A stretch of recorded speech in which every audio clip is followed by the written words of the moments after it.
E uma pessoa que me impressiona muito na palavra, me impressiona mesmo, é Paulo. Paulo é entre aspas, um louco. A palavra faz menção de Samuel, faz menção de Noé, faz menção de Daniel. E isso antes de Jesus vir. Mas Paulo me parece um homem absurdo, um homem louco. Me impressiona muito o perfil de Paulo. Eu queria ver com vocês algumas coisas hoje. Primeiro, Paulo escreveu algum evangelho? Quem disse não? Não. Porque os 4 evangelhos são Mateus, Marcos, Lucas e João. Então, Paulo não escreveu nada. Não é assim, Walter? Não. Não. Mas, na verdade, não foi a pena dele que escreveu. Mas, por certo, foi a tinta dele que escreveu. A tinta, o evangelho, por exemplo, de Lucas, o evangelho de Lucas, só para você entender, Lucas foi um homem, assim como Eliseu teve um moço, qual é o nome do moço? Geazi. Assim como Eliseu teve um moço, me parece que o moço de Paulo era Lucas. E Paulo andou, e Lucas andou por todo lugar que Paulo andou. E se você observar no livro de Atos, você vai ver que a partir de certo momento existe a primeira pessoa do plural. Nós embarcamos no navio. Nós fizemos isso. Nós fizemos aquilo. Ele mencionava um cenário de que ele participava. Esse homem, Lucas, ele foi absurdamente influenciado pelo ministério de Paulo. Impressionante isso. A Roseli disse assim, acho que porque que Lucas era médico, então ele já tinha um médico andando junto. Não é não. Na verdade, ele era casualmente médico. Podia ser até um pedreiro, não teria mudança nenhuma. Claro que tinha. O que o médico sabia naquela época, André? Muito pouco. Eu acho que eu podia até me intitular médico. Também médico Eros. Boa, chama atenção. Eu cobraria uma consulta barata, cara. Uns R$15, tá bom? Mas é impressionante o perfil de Paulo. Paulo, para mim, é um homem... Alguém fala assim, mas o grande erro de Paulo foi contender com João Marcos. Né? E você veja bem, esse João Marcos é o mesmo que escreveu Marcos, o Evangelho de Marcos. E há uma mistura, por exemplo, uma hora que Pedro fala assim, o meu filho, quando ele, lá no final da primeira carta de Pedro, primeira carta, ele fala assim, dizendo que os da Babilônia vos saúdo, como também meu filho Marcos. Olha só. João Marcos teve influência de Paulo e teve influência de Pedro. Então, na verdade, a igreja é uma mistura lá, um daqui e outro dali. Essas coisas todas pintam, desenham um quadro da figura do caráter de Paulo. Paulo foi um homem extraordinário. E você vai dizer, mas e o que é que Paulo chama a atenção tanto? A história dele, de tudo por quanto foi chamado e de tudo mais, a obra que Deus fez na vida dele é uma obra especial, especialíssima.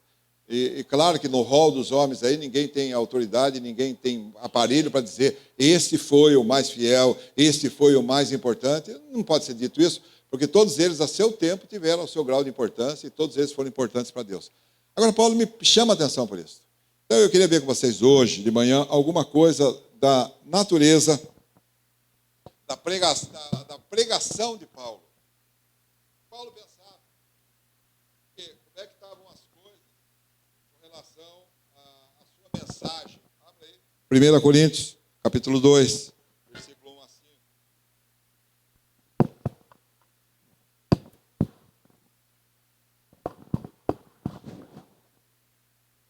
1 Coríntios 2,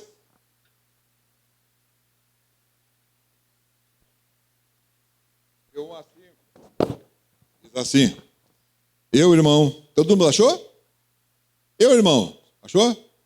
Eu, irmãos, quando fui ter convosco, anunciando-vos o testemunho de Deus, não fui com sublimidade de palavras ou de sabedoria. Então, presta atenção. Olha só, a importância, vai prestando atenção. A importância da ministração e da pregação de Paulo não é nada de sabedoria humana. Eu sempre lembrando isto, que o evangelho é extremamente simples, não esqueça dessa palavra. O que menos sabe, menos formado nesse mundo, ele tem percepção de perceber as coisas espirituais. Ele pode perceber as coisas espirituais. Então o que manda não é a eloquência, não é o discurso bem articulado, não é esse não é o sentido. Não é alguém pode imaginar assim que é presta atenção, Lucas, um discurso muito bem elaborado. Não, ele pode ser, mas ele vai ficar só bonito na retórica, muito bonito no formato, mas não no conteúdo. É um prato muito bem feito, porém não tão nutritivo. Entende isso? Um prato bonito, as pessoas, as irmãs, têm o capricho de inventar, de fazer, de pegar um prato, por exemplo, de salada e faz lá, não sei de que jeito e tal e coisa. Não é assim, Lala? Enfeitar o quadro. Você pode pegar e enfeitar o quadro, mas se ele não for nutritivo, não vale nada. A palavra ela tem que ser carregada de unção, da autoridade de Deus, para que ela seja alimento, e aí então satisfaça, alimente, tire a fome e faça crescer as pessoas que ouvem. Diga amém. Pois nada me propus a saber entre vós, senão a Jesus Cristo e este crucificado. Qual é a natureza da pregação de Paulo? O que Paulo pregava? Ele pregava a respeito da volta de Jesus? Não, sim. Ele falava da volta de Jesus, né? Ele falava assim: sede meus imitadores e observai aqueles que andam segundo o exemplo que tendes nós, por muitos do qual outrora vos disse, de novo digo, chorando que são inimigos da cruz de Cristo. O seu fim é a perdição, a sua glória é o ventre e o seu Deus é a vergonha. O seu Deus é o ventre e a sua glória é a vergonha. Que só pensam nas coisas desse mundo. Desde mais a nossa pátria está nos céus, de onde aguardamos o Senhor e Salvador Jesus Cristo, que transformará o nosso corpo de humilhação para ser conforme o seu corpo glorioso, segundo o seu eficaz poder de sujeitar a si todas as coisas. Ele falava da volta de Jesus, mas não tem essa articulação. Alguns calcularam, eu sempre me preocupo muito com isso. Se você falar assim, quando você vai falar sobre escatologia, eu digo para você assim, muito difícil, não vou. Olha, há coisas que, rapaz, eu não consegui descobrir por que o carneiro defeca em bolinhas. Você sabe, alguém poderia me dizer, Lala, por que ele faz aquele montão de bolinha assim? Eu não consigo fazer. Eu vou pegar nas profundezas de Deus, aí eu vou inventar regra, não posso fazer isso. O evangelho é simples, mas há coisas que eu tenho que parar e falar assim, não é para minha altura. Não é para minha altura.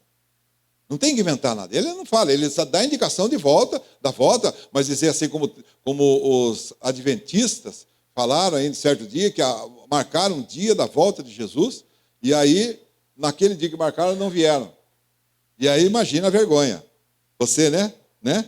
Imagine a vergonha. Eu marco um dia e Jesus não veio naquele dia. E agora, para não ficar tão vergonhoso, depois de vários anos, eles estão dizendo que Jesus veio, mas não foi na terra, foi lá não sei aonde, lá encontrou, lá não sei quanto, e está resolvendo. Pelo amor de Deus, cara. Não é desse jeito, não é assim. A palavra ela é simples, não adianta inventar, mas a ênfase da pregação de Paulo é cruz. Olha aqui, a ênfase é: pois nada me propus saber entre vós, senão a Jesus Cristo e este crucificado. E eu estive convosco em fraqueza, em temor, em grande tremor. A minha palavra e a minha pregação, presta atenção, não consistiram em palavras persuasivas de sabedoria humana, mas em demonstração de espírito e poder, para que a vossa fé não se apoiasse em sabedoria dos homens, mas no poder de Deus. A pregação, a excelência da pregação, não está no formato e na beleza dela, está no poder de nutrição que ela tenha. Isso é a unção de Deus. Do contrário, puxa, me lembre-se desses grandes discursos, e eloquência e tudo mais, isso é horizontal. O que precisa é a transmissão como autoridade de Deus, da palavra de Deus, pela minha boca, para que ela dê vida às pessoas que ouvem. Diga amém de novo, caramba. Mas o caráter da pregação de Paulo, preste bem atenção, é Cristo e este crucificado. É cruz, é tudo isso. Aí você fala assim, mas isso é muito abstrato. Fala de cruz, é muito abstrato. E parece que há até já um cacuete no meio evangélico, de dizer de cruz, assim, parece que falou em cruz, aí pronto, aí é o coringa. Você está numa discussão, falou em cruz, acabou. Você já faz a canastra sua, está feito ali. Falou em cruz, está resolvido o problema. Entender isso. O que significa, na verdade, a cruz? Eu escrevi aqui alguma coisa assim.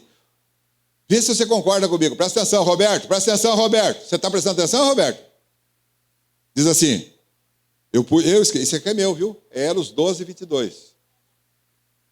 O melhor vendedor, presta atenção, Valdemir, é aquele que primeiro compra. Você concorda comigo? João, você não ouviu, João? Eu disse assim, eu não vou pegar você de calça curta para não ficar chato. Eu disse que o melhor vendedor é aquele que primeiro compra. É verdade isso? Quem não entendeu isso? Ismael, para não deixar você dormir. Diga para mim, não ajude ele não. A Sabrina chega. Diga para mim, Ismael, você concorda comigo? Com isso? Eu vou ajudar você. Eu disse assim, o melhor vendedor é aquele que primeiro compra. Robinho, você concorda comigo, Robinho? Ô, pessoal, abre a boca e fale aí, caramba. Eu quero saber, o Cris do Paulo, por que aliás, o casal está separado? Ah, tá com a Duda lá, tá bom. Fica feio. Escuta aqui, você está de acordo comigo que eu estou afirmando que o bom vendedor, Dirce, é aquele que primeiro compra. O melhor vendedor é aquele que primeiro compra. O Valdemir concorda? Mais ou menos. Entre as... Hein? Tem técnica. Tem gente que vende porcaria. Mas eu não estou dizendo disso. Eu estou dizendo o seguinte, eu estou dizendo que o bom vendedor, o melhor vendedor é aquele que primeiro compra. Então presta atenção. Você é um vendedor. Para eu ter convicção e autoridade, eu preciso ser o primeiro a consumir aquele produto e dizer, isso é bom. Não é legal assim? Cara, quando eu sei que aquele produto é bom e me fez bem e me é agradável e eu estou me sentindo cada vez melhor, eu digo para você assim, esse produto que eu vou vender, com certeza eu vou ter uma eficácia como vendedor muito maior se eu estivesse vendendo um copo de plástico. Um copinho descartável. Nem me lembro dele. Eu entendo de que para eu falar das virtudes de Deus, ou da virtude de Deus, eu preciso, em primeiro lugar, estar usufruindo disso na minha vida. Vocês concordam comigo? Como é que eu vou falar de vida boa se eu não tenho, se não me interessa isso, caramba? Como é que eu vou falar de libertação do pecado se eu ainda sou servo do pecado? Eu preciso falar daquele que me libertou do pecado. E aí eu posso falar de boca cheia, falar assim, olha, aqui está o produto, você adquira isso porque vai ser muito bom para você. Não é assim? Melhor, olha, para mim, melhor, você concorda comigo, Rosana? Você está ouvindo o que eu estou falando, Rosana? Você concorda comigo? O bom vendedor é aquele que primeiro consome daquilo que realmente é importante e vou fazer isso liberalmente. Eu escrevi assim, o melhor vendedor é aquele que primeiro compra. Como é que eu vou falar daquilo? Presta atenção nisso. Como é que eu vou falar, mostrar, como é que eu vou evangelizar as pessoas se isso não me é importante? Se isso não me foi eficaz e se não me trouxe resultado nenhum? Eu tenho exaustivamente falado e dito assim, de que o evangelho muda. Evangelho que não muda, você tomou um placebo. Lembra do placebo? Lembra disso? Você tomou um comprimido de farinha ou de açúcar e está pensando que isso vai mudar o seu estilo. Não vai mudar, não. O evangelho não é placebo. O evangelho, ele vem, ele altera, ele muda. Olha para você, não precisa dizer nem amém. Mas lembre-se de como você era. E veja agora como você está. Se não houve diferença, presta atenção, o evangelho que você abraçou é o evangelho placebo. O evangelho que não fez eficácia, não tem eficácia nenhuma. Só palavras, puras palavras, e isso definitivamente não é o propósito. Não é aquilo que Deus tem. Deus tem mudança de vida, mudança, transformação. O pessoal, vocês não estão me ouvindo. Eu estou dizendo, acabando de dizer o seguinte, que o evangelho transforma. Eu continuo miserável, mas eu não sou mais como eu era antes. Preste atenção nisso. Eu não sou mais como eu era antes. Eu sou uma pessoa modificada, transformada, não melhorada, mas transformada. Isso é pelo poder do Evangelho. Quando o Evangelho vem na minha vida, ele muda, ele põe ordem na minha casa. Se você, por exemplo, pegar... Quem foi o primeiro evangelista? Pronto, aí peguei você, só para você acordar. Quem foi o primeiro evangelista?